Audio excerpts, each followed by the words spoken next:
When it got hot in the valley, Thomas and Alfred drove their cows up to a cool green pasture in the mountains to graze.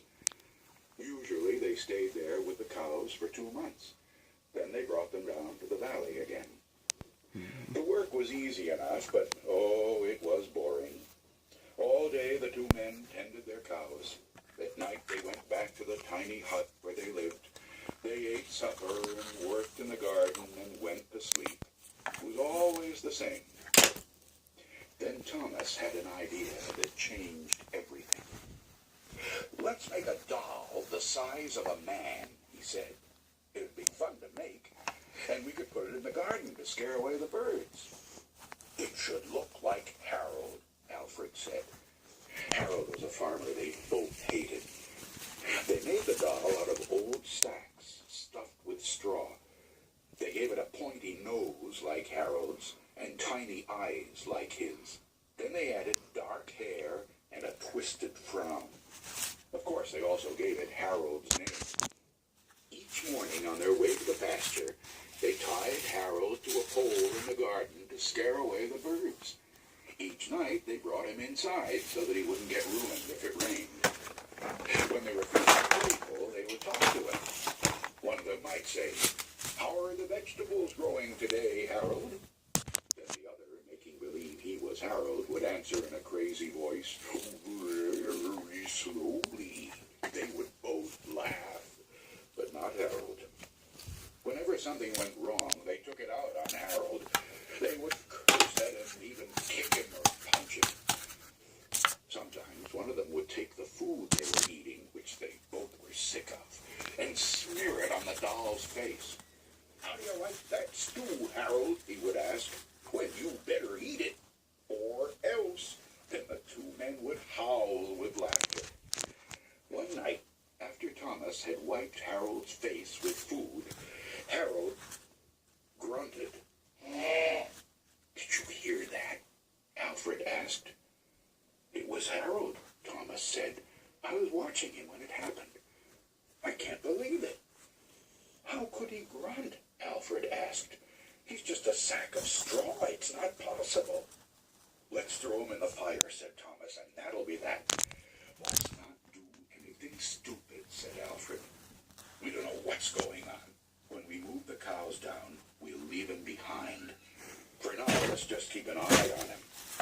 So they left Harold sitting in a corner of the hut.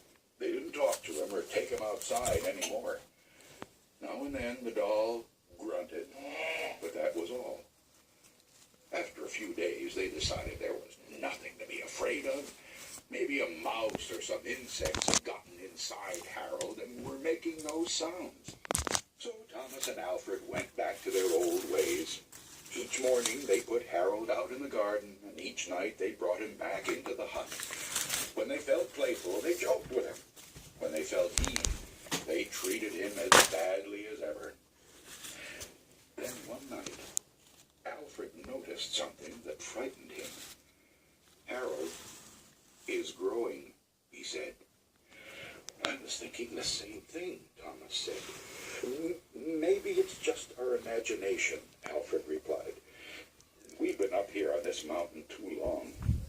The next morning, while they were eating, Harold stood up and walked out of the hut. He climbed up on the roof and trotted back and forth like a horse on its hind legs. All day and all night long, he trotted like that. In the morning, Harold climbed down and stood in a far corner of the pasture. The men had no idea what he would do next. They were afraid. They decided to take the cows down into the valley that same day. When they left, Harold was nowhere in sight.